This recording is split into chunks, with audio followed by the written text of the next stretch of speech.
ETF index mutual funds నేర్చుకుని stock మార్కెట్లో రాణించాలనుకుంటున్నారా? వెంటనే ఈ నెంబర్కి కాల్ చేయండి.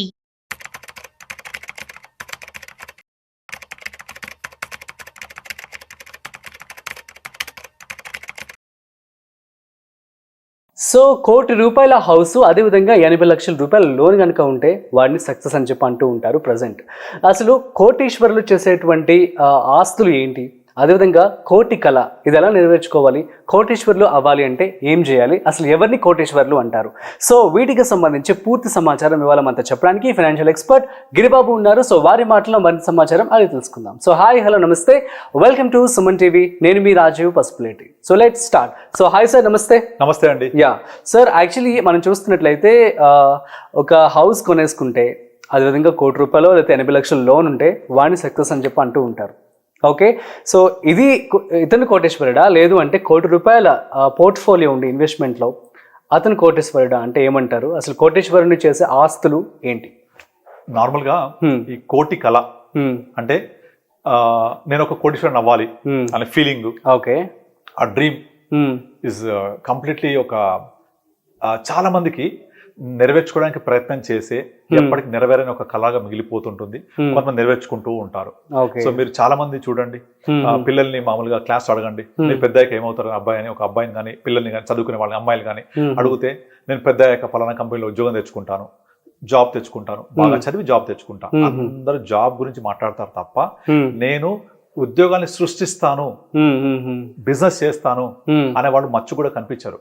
ఎందుకంటే మన పెరిగే నేపథ్యము, ఇంటి నేపథ్యము, మన పేరెంట్స్ మనల్ని పెంచే విధానము, నువ్వు పెద్ద అయిన తర్వాత బాగా చదువుకోవాలి, తప్పులేదు, కరెక్టే, అది చదువుకున్న తర్వాత పెద్ద అయిన తర్వాత మంచి ఉద్యోగం వస్తుంది, హ్యాపీగా బతకొచ్చు. తర్వాత నెక్స్ట్ ఏంటి, ఒక ఇల్లు కొనుక్కో, ఒక కారు కొనుక్కో, ఈఎంఐ కడుతూ ఉండు, రిటైర్ అయ్యాక వెనక్కి తిరిగి చూసుకుంటే ఈఎంఐ పూర్తయిన ఒక ఇల్లు, ఈఎంఐ పూర్తయిన ఒక కారు. పిల్లలు అప్పుడు ఎదిగి వచ్చేస్తారు, వాళ్ళ చదువుల కోసం మళ్ళీ ఖర్చులు, మళ్ళీ పిల్లలని చదువు అయిపోయేప్పటికి నేను ముసలోని అయిపోతాను, మళ్ళీ వాళ్ళు ఆ చక్కెర నడుస్తూనే ఉంటది. మరి నేను కోటీశ్వరుడు ఎప్పుడు కదా, ఈ కళ కలగానే మిగిలిపోతుంటది. ఇది కాదు. సో మనము ఆ కోటీశ్వరుడు అవ్వాలి అంటే మనం అది ఓన్లీ డబ్బు రూపంలో ఉండక్కర్లేదు. సో మనము ఆ డబ్బు అంటే ఏంటి, చాలా మంది ఇప్పుడు మీరు పలానా వాళ్ళు కోటీశ్వరులు మా ఊర్లో అని కనుక చెప్తే 99% అంతా కూడా వాళ్ళ యొక్క స్థలాలు, పొలాలు, ఇల్లు, వాకిలి, తర్వాత అసెట్స్, ఫిక్స్డ్, ఇవే మాట్లాడుతూ ఉంటాం. ఎవరైనా మీ బంధువులు చూడండి, వీళ్ళు కోటీశ్వరరా అని ఎవరైనా చెప్తే వాళ్ళ దగ్గర ఏముంటది, వాళ్ళ ఆస్తులను ఎలా ఉంటాయి, ఫిక్స్డ్ అసెట్స్ రూపంలోనే ఉంటాయి. అది వాళ్ళు సంపాదించిందా? కాదు, జనరేషన్స్ టుగెదర్ వచ్చి ఉంటాయి కూడా. అలా వచ్చి ఎప్పటిదో ఆస్తులు పెరిగి పెరిగి పెద్దదై ఒక కోట్ల వాల్యూ అవుతుంది. కానీ నిజంగా ఈ కోట్ల వాల్యూ అయింది మీరు సంపాదించినప్పుడు, దానికి టైం ప్రకారంగా, టైం విలువ ద్వారా దాని విలువ పెరిగి వచ్చిన ఆ కోటి మీది అన్నట్టుగా ఫీల్ అవ్వగలుగుతారా మీరు? నో, అవ్వలేము కదా. ఎందుకు అవ్వలేము అంటే దాన్ని ఓన్ చేసుకోలేము మనం. అది యాన్సిస్టర్ ప్రాపర్టీ, అమ్మితే కానీ అది రిలీజ్ కాదు, అది కదా. నీ చేతిలో ఉందే నీ డబ్బులు. సో నేను మీరు అడిగిన ప్రశ్న సమాధానం చెప్పడం, సూటిగా చెప్పడం ఆన్సర్ ఏంటంటే, మీ డబ్బులు మీ చేతిలో ఉన్నాయే మీ ₹1,00,00,000. మీ చేతిలో లేని ₹1,00,00,000 ఆస్తి రూపంలోనో మరో రూపంలోనో ఉంటే అది ఎన్ని కోట్లున్నా ఆ కోట్లు ఉన్నట్టే, అంతే. అది మీ దగ్గర రియలైజ్ కానంత వరకు కానట్టే. ఇప్పుడు చాలా మంది, నా దగ్గరకు ఒక క్లయింట్ వచ్చాడు మొన్న, అతనికి ఎప్పుడో 25 బ్యాక్ మియాపూర్ లో ఒక 200-300 గజాలు ల్యాండ్ ఉండే, చిట్టీలు వేసిన డబ్బులు అయిపోతే ఆ ల్యాండ్ ఇచ్చేసాడు. ఇప్పుడు 2 కోట్లు అయింది అది. తర్వాత ఆయన ఎప్పుడో 20 లక్షలు ఒక ఇల్లు కొన్నాడు, చిన్న ఇల్లు, రోడ్డు పక్కన, ఊరవతల. అప్పుడు అది ఇప్పుడు సిటీలో అయింది, అది మియాపూర్ దగ్గర, రోడ్డు పక్కన ఉంది. ఇంటి ముందు రోడ్ వేసి ఆ ఇల్లు కిందికి వెళ్ళిపోయింది. కానీ ఇప్పుడు ఇంటి ల్యాండ్ వాల్యూ 1 crore ఉంటది. ఆయన ఎప్పుడో 20-30 ఏళ్ల క్రితం కొన్న ల్యాండ్ వాల్యూ 3 కోట్లు ఉంటది. కానీ ఆయన పరిస్థితి ఏంటంటే, ఇప్పుడు ఆల్రెడీ వయసు 60 సంవత్సరాలు. ఇప్పుడు ఆయనకు నెల జీతం ఒక 25,000 కూడా లేదు, పెద్ద ఎంప్లాయీ కాదు, కానీ కోటీశ్వరుడు ఆయన కదా. అక్కడ ఒక ప్రాపర్టీ ఉంది, ఇండిపెండెంట్ ఇల్లు, సొంత ఇల్లు ఉంది, 2 పిల్లలు ఉన్నారు. ఇప్పుడు పెళ్లికి వచ్చిన అమ్మాయి ఉంది, డబ్బులు లేవు. కొడుకు పై చదువులకు వెళ్దామని, అమెరికా వెళ్దామని ప్రయత్నం చేస్తున్నాడు, డబ్బులు లేవు. 25-30 వేల రూపాయలు జీతం. ఆ అబ్బాయి కూడా జాబ్ చేస్తున్నాడు.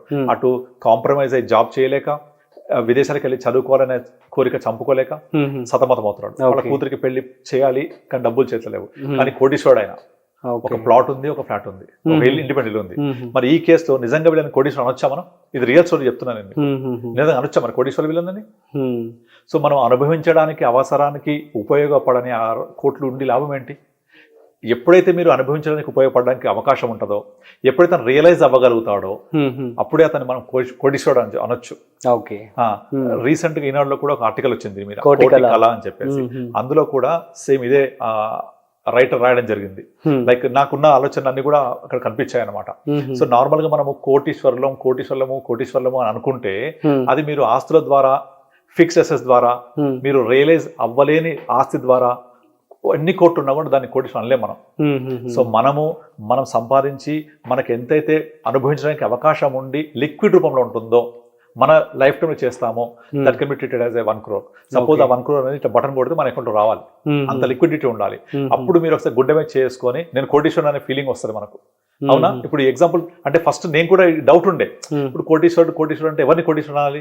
మరి దాన్ని మనం రెండు ల్యాండ్, ఒక ఇండిపెండెంట్ ఇల్లు ఉంది which is more than 1 crore, ఒక ప్లాట్ ఉంది మోర్ దెన్ 2 crores, 300 గజాల పైన ఉంటుంది, అది 1.5 లక్ష ఈజీగా ఉంటుంది అక్కడ, 3 కోట్ల పైన ఉంటుంది, ఇల్లు 1 కోటి పైన ఉంటుంది, 4 కోట్లు ఉన్నాయి, మరి కోటీశ్వరుడు అనొచ్చా? సరే అనొచ్చు. ఎప్పుడు అనొచ్చు? అతను దాన్ని అమ్మగలిగి, అమ్మిన తర్వాత ఆ డబ్బుల్ని రియలైజ్ చేసుకొని అకౌంట్ లో వేసుకొని క్యాపిటల్ గెయిన్ ట్యాక్స్ కట్టేసి అకౌంట్ ఉంచుకుంటే ఎస్ హీస్ కోటీశ్వరుడు. నేను ఇదే పని చెప్పా అతనికి. కానీ ఇక్కడ ప్రాబ్లం ఏంటంటే ఎమోషన్స్. అమ్మాలంటే అతను ఒక ప్రైస్ పెట్టుకున్నాడు మైండ్ లో, ఇక్కడ ఈ ఏరియా ఇంత ప్రైస్ ఉంది, 1.5 లక్ష గజం నడుస్తుంది, అరౌండ్ 3 crores మీద వాల్యూ ఉంది, నాకు గుర్తులేదు, అంత డబ్బులు వస్తే నేను అమ్ముతానికి కూర్చున్నాడు. ఇప్పుడు 2 సంవత్సరాలు అయిపోయింది, ఆ ధర రాదు, ఈయన అమ్మడు. ఈ లోపల రియల్ ఎస్టేట్ బాగా డౌన్ అయింది అని న్యూస్ వచ్చింది, దాంతో ఆ రేట్ కూడా లేదు, 2 years బ్యాక్ వచ్చిన రేట్ కూడా ఇవ్వలేదు. అప్పుడు అమ్మితే బాగుండేది కదా అంటాడు. ఇప్పుడు కొంతమంది ఇల్లుని కిరాయికి ఇవ్వరు, అలాగే పెట్టేసుకొని ఉంటారు. ఎందుకంటే నేను 20,000 ఎక్స్పెక్ట్ చేస్తున్నా, 20,000 రావట్లేదని. అలా 2 నెలలు 3 నెలలు అవుతుంది. అయినా యాక్చువల్ గా ఓ 15,000 ఇచ్చినా కూడా 3 నెలలు 40,000 వచ్చాయి కదా. Cash in hand is more king, cash is king always. So value in hand is more valuer, cash in hand is more value than bird in the bush అని చెప్తుంటారు సామెత ఒకటి. చేతిలో ఉంది మోర్ వాల్యూ. సో నీకు 2 ఏళ్ల క్రితమే కనుక ఆ రేటుకి పోయి ఉంటే ఈ పాటికి ఆయనకు ఆ డబ్బులు పెరిగి ఉండేది కదా, ఊరికి FDS పెరిగేది కదా. ఇప్పుడు వాల్యూ పెరిగిందా తెలియదు, అమ్మగలిగి రియలైజ్ అయితేనే కదా వచ్చేది. మరి అతను ఎప్పుడు కోటీశ్వరుడు అయినట్టు? ఆ డబ్బుల్ని అవసరానికి ఉపయోగపడగలిగినప్పుడు, అవసరానికి ఉపయోగించగలిగినప్పుడు. కనుక ఇదంతా కూడా ఒక మెటీరియలిస్టిక్ ఫిలాసఫీ కాదు, ఇది కాన్సెప్చువల్ ఫిలాసఫీ, మన మైండ్ లో ఉండే ఫిలాసఫీ ఇది. సో కొంతమంది డబ్బులు ఉండవు కానీ హ్యాపీగా ఉంటారు. ఎందుకంటే అతనికి కావాల్సింది అతనికి దొరుకుతుంది, కావాల్సినంత ఉంది, హ్యాపీగా తింటున్నాడు, పడుకుంటాడు, సంతృప్తిగా ఉన్నాడు. సంతృప్తి మన గొప్ప గొప్ప మహానుభావులు, బుద్ధుడు చెప్పింది కానీ, రమణ మహర్షి చెప్పింది కానీ, వీళ్ళంతా కూడా చెప్పింది సంతృప్తి గురించే. వాళ్ళ దృష్టిలో అది కోట్ల విలువైంది అది. సో కనుక మనం ఇక్కడ కూడా ఇందాక చెప్పినట్టుగా మనం ప్రతిదీ కూడా క్యాష్ రూపంలో, డబ్బు రూపంలో కొలబడకూడదు. కనుక ఎవరు కోటీశ్వరుడు, మీలో ఎవరు కోటీశ్వరుడు అని అంటే, నీకున్న ఆస్తి ప్రకారంగా లెక్కేస్తే, బ్యాంక్ బ్యాలెన్స్ ప్రకారం లెక్కేస్తే ఇన్ని కోట్లు ఉన్నాయనుకుంటే అందులో ఎన్ని అనుభవించగలుగుతున్నాం కదా. రాకేష్ జుంజునవాలా తన లాస్ట్ లైఫ్ లో కనీసం నడిచే అవకాశం కూడా లేదు, మొత్తం డయాబెటిక్ ఫుడ్ తోటి కాళ్ళన్నీ తినేసాయి. ఆయన కుర్చీలో కూర్చొని డాన్స్ వేసాడు ఏదో ఒక ఈవెంట్ లో, కుర్చీలో కూర్చొని ఏదో ఇట్లా చేయి ఒప్పుకుంటూ. అంతకంటే దౌర్భాగ్యం ఉంటుందా? అతనికి స్వీట్లు చాలా ఇష్టం చిన్నప్పటి నుంచి, సిగరెట్స్ బాగా తాగుతాడు, ఆరోగ్యం ఖరాబ్ చేసుకున్నాడు. కొన్ని 1,000 కోట్ల అధిపతి, మరి కొన్ని 1,000 కోట్లు ఇస్తా నాకు ఆరోగ్యం తెచ్చిమనండి, కాదు కదా. సో కనుక కోటీశ్వరుడు అంటే తినగలగాలి, పడుకోగలగాలి, టైంకి తింటే అరిగిపోవాలి. So it's all not materialistic thing, ఇదంతా కూడా కాన్సెప్చువల్ థింగ్ మన మైండ్ లో ఉండేది. సో కనుక నేను వాళ్ళకి చెప్పింది అదే, మీరు కోటీశ్వరులు అంటే నిజంగా కోటీశ్వరులే, కానీ మీరు అనుభవించడానికి అవకాశం ఎక్కడ ఉంది? ఆ డబ్బుల్ని రియలైజ్ చేసుకొని మీ అమ్మాయి పెళ్లి చేయగలుగుతున్నారా, మీ అబ్బాయిని విదేశాలు పంపించగలుగుతున్నారా కదా. అది చేయనప్పుడు మనం ఏం చెప్పలేం దాన్ని. అవును. కనుక ఇప్పుడు మన సొసైటీలో మీరు అన్నట్టు ఇంత ముందు ఒక వ్యక్తి ఒక 1 కోటి రూపాయల ఫ్లాట్ కొనుక్కొని 80 లక్షల అప్పు ఉంది కదా, he's accepted in the society. ఇల్లు కొనుక్కున్నాడు కదా, 80 లక్షల అప్పు ఉంది కదా, ఎవరికి కనపడదు. నెక్స్ట్ ఆ ఇల్లుతో పాటు కారు ఉంటుంది, మినిమం ఒక 20 లక్షల కారు ఉంటుంది. అంటే 1,20,00,000 వర్త్ ఆఫ్ ఇల్లు, కారు ఉంది, ఇంటి మీద ఒక 80 లక్షల అప్పు ఉంది, కారు మీద ఒక 15 లక్షల అప్పు ఉంది.